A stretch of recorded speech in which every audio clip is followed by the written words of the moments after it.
Apparently, to avoid a diplomatic row, we're told, Camilla, the Queen Consort, won't be wearing the controversial Kohinoor diamond at the King's coronation in May. The diamond is currently mounted in the Queen Mother's crown, but whether that's its rightful place is hotly disputed.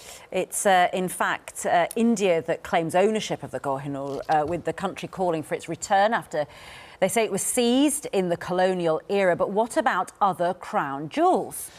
By returning this diamond, would we also need to part with the Great Star of Africa, which sits in the sovereign sceptre, mined in South Africa, 1905. The country has long demanded for the return of the 530-carat diamond. And for the return of its smaller cousin, the Second Star of Africa, which is set front and centre in the imperial state crown. So, should we give the gems back until the crown is nothing but velvet and mink fur? Do we care? Or is returning the crown jewels just a step too far? Let's speak to broadcaster Narinder Kaur and the UK director of the Common Sense Society, Emma Webb. Well, the thing with these things, it's not just about the stone, is it? It's for Indians. The Kohinoor diamond holds the burden of all the humiliation of empire, all the wealth that was stolen from India. And when on my Twitter feed, because I follow all sorts of different people, as I'm sure Narinder does when you come from a different diaspora, the thing that was hashtag tweeting, or, you know, trending on mine during the Queen's funeral and the lying in state was "take it back." You know, theft. It was those sorts of things that were also trending around the world.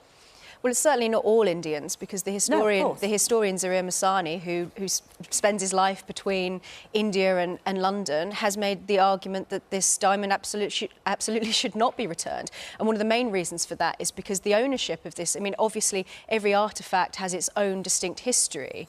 And as the historian Robert Toombs said, this is actually, if anything, it's symbolic of how complex history is, because this is an object that has passed through the hands of multiple peoples, multiple empires throughout history, with conquest and so on. You know, if we're talking about ownership, this is something that is highly contested.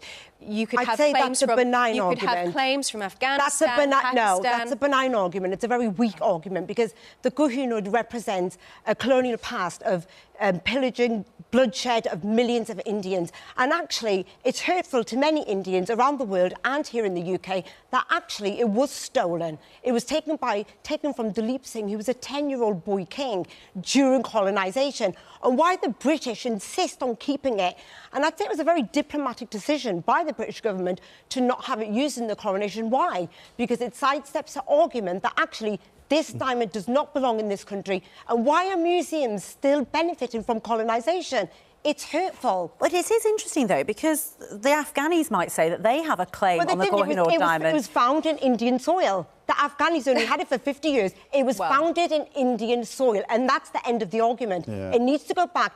The British took it from India, from Dalip Singh, under the Treaty of Lahore, from a 10-year-old boy. It was not gifted. There is a wider problem here about, you know, there are so many of these different things, artefacts, which came from all over the world. We were showing that, and you know, and you can say, are they being well looked after here? Are they on show in the British Museum? But why do the British feel they should keep loot from around the world? Yeah, I understand. The British have got no right to keep stolen goods. I'm actually about to support you, so give me a second. In this case, the diamond is not going to be in the crown. It's not even going to be on display in the coronation. So you can't even use the argument it's going to be used and on display. For history, for why don't we just give it back? It is on but display. It's Indians' history, and it's their history to tell. It is on display permanently in the Tower of London. Again, this is Zarir Masani's argument. So Indians from India have to come over from India to pay to look at their diamond from their culture, from their country. Because, let Emma say. Because there's another case in India where they did acquire some jewels. It was put on display for a very short period of time, has since disappeared from public view into the government vaults, because the government say that they don't have the money to insure it, hang on a second, for public display. So Zarir Masani's argument as a British Indian is that if this is to be handed back to India, and again, this is something that will be disputed. It's not the end of the argument. The coloniser doesn't get to decide whether it should go back. Who's the coloniser here? The coloniser is Britain, and it's got a really bad history. And actually, it's dehumanising Indians around the world because of the history of colonisation. Go on, Narinder. Narinder, the Sikhs in Punjab, who also, by the way, the ruler that you mentioned was also a ruler of Lahore. So is Pakistan going to have a claim of it? They took it. Your history. No, they took you do it. not know history. They stole it. Narinder, they stole it and it was taken back. They took it from...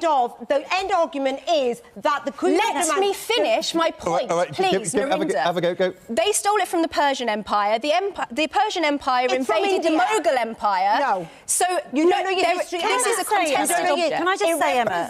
It represents colonisation and bloodshed. Give it back to India. I don't see why an Indian child from India has to travel all the way to the UK to look at it and pay for it. Wait, and also, I mean, the fact is that if the Queen Consort and her team have decided that it's controversial for her to wear it at the coronation, that tells you a lot, doesn't it, about the fact that they're trying to delay the argument. They're not trying to face up to it.